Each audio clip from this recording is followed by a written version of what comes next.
Come on, yeah. What do you guys think of Aaron Curry as the linebackers coach? Love it, man. Big fan. Yeah, for me, it's the history part. Coming out of high school, when he was at Wake Forest, he was one of the reasons why I wanted to go to Wake Forest because of him as an inside linebacker. 09, obviously he gets drafted, top 10 pick, top 5, fourth overall to Seattle. Big fan then. Then from there, fast forward to 2014, my first offseason with the Steelers. I'm training down at UNC Charlotte because my JMU coaching staff, my strength coach down that way, got the crib down there. This obviously when I run into Highsmith and Larry Ogunjobi. And who's on the coaching staff down there? None other than this gentleman right here, Aaron Curry. And being able to just see him hands-on, seeing how he related to all of the different players out there, walk-ons, full scholarship guys, transfers, all of that. It's just like, man, this dude gets it. But it wasn't just because of him understanding the game. It's because of who he is as a player. He was a guy that was all world coming out. And then he was a guy that once he got to the league, it really didn't live up to that expectation. And he had to do what? Pivot off of it, figure out another way to have success. But you see him, how he communicated with those dudes out there. It was really dope. And then he goes to the NFL. Spends time in Seattle again on the coaching staff out there.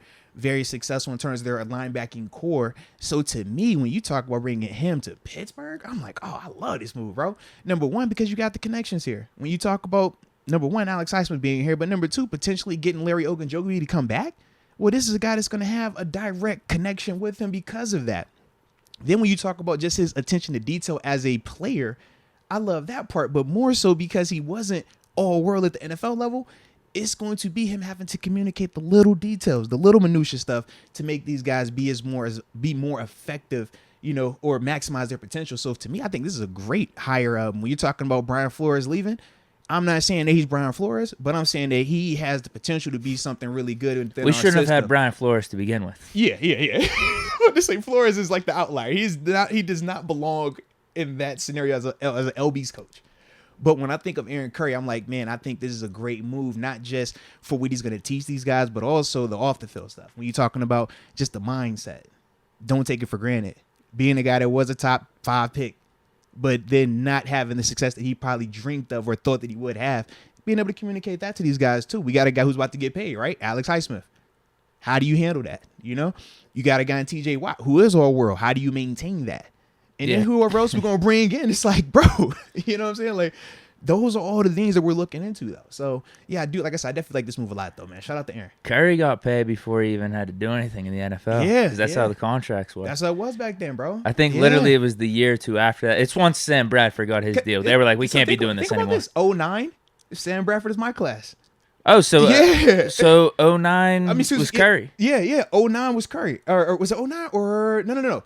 He would have been...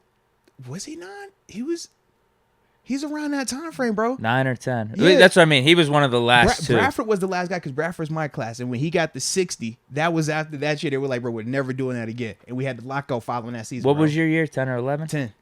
Yeah, so Curry was 09. My first year, we played and we had the lockout. And everybody was like, Bradford.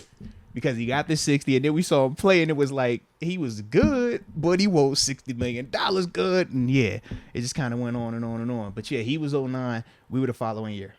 Curry got the most guaranteed money for a draft pick, non-quarterback. Yes, correct. It was like $35 million guaranteed. Was it 6 years for $60 million? Something crazy like that. Yeah, that's how the deals were pre-CBA. That's why they made such a big deal when we came in. And they like, bro, we're never doing this. Joe Hayden, we laugh about Joe because we like, Joe, you caught it as well. That last class of like the abundance of money on the front end, man. Yeah. But when I think of all of that, though, once again, when you talk about having to communicate or understanding the mentality of you being viewed as all world, you have the expectations of now you're getting $60 million. Live up to that. Alex Highsmith's about to walk into that situation, is he not?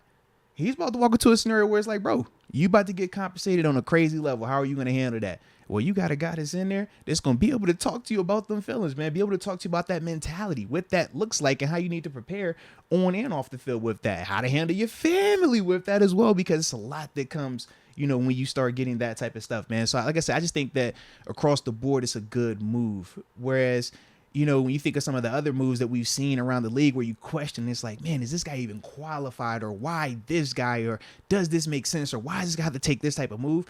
I don't feel like that with this one. I think this is just a dope situation all around. And I think for him, he's going to like it as well. Pete Carroll's a fun coach to be around. It's a guy that brings life to the building. Man, you get around Coach Tomlin, guess what they're going to say? He's a fun coach to be around. He brings life to the building, baby. You know, so I think for him, he's going to enjoy that dynamic also. Yeah, and as I said, we were playing with house money with Flores. If you're going to bring in a guy to replace him, I don't know if you can really find anyone better right now. Mm-hmm. Like, he's obviously a high-end linebackers, defensive assistant type of coach, right? Because of who he is, but also he's got the experience with Charlotte, and he's been doing this type of stuff with Seattle over the last, 4 or 5 years. So who else were you going to bring in to replace Flores? I think this was a no-brainer move for the Steelers. Yeah. But what's interesting is whenever we first signed him, I didn't really look into his backstory of coaching or anything. Yeah. I'm like, oh, this is cool. Like Aaron Curry, I recognize the name. But I'm like, dude, he kind of flamed out in the NFL. Like, how good of a coach is he going to be? Because usually, right, you could attest this, a lot of the good coaches are the grinders, the average players who have to learn all the fundamentals, learn all the aspects of a team, their position, all that type of stuff. So you're telling me you got this highly talented dude that comes in, he's supposed to be can't miss, and he flames out in the NFL. I'm like, how does this man?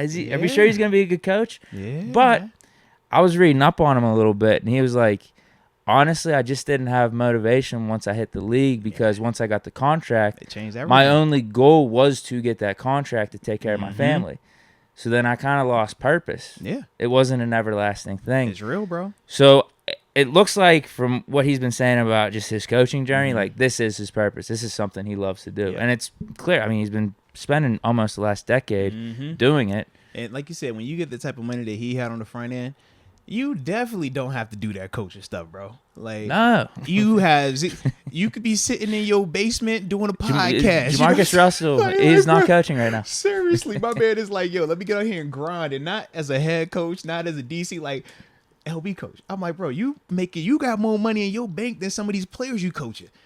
That's a different scenario, you know. But shout out to Aaron though, man. And I do agree, like that is typically how it works though, man. The guys that don't have the crazy success, you usually have to figure out how do you live in this league, how do you survive, and it's typically because of all those little details and stuff like that, man. So, now I do feel like it's because you like good movie, Michael Jordan, he's not a good, that's not a good guy. Coach, GM, Ty Lue, though. Like that. You think Ty Lue? There's always outliers. Like Larry Bird was a good coach, but usually, it's the random people. Ty Lue, Steve Kerr, the dudes that had to grind. They were good, but they were never viewed as like this all-world talent, this elite just figure that could do everything. Nah, it was like I got to figure out my role, and then I got to know what everybody around me is doing, so that way I can figure out how to make my situation be even more profitable, even more better.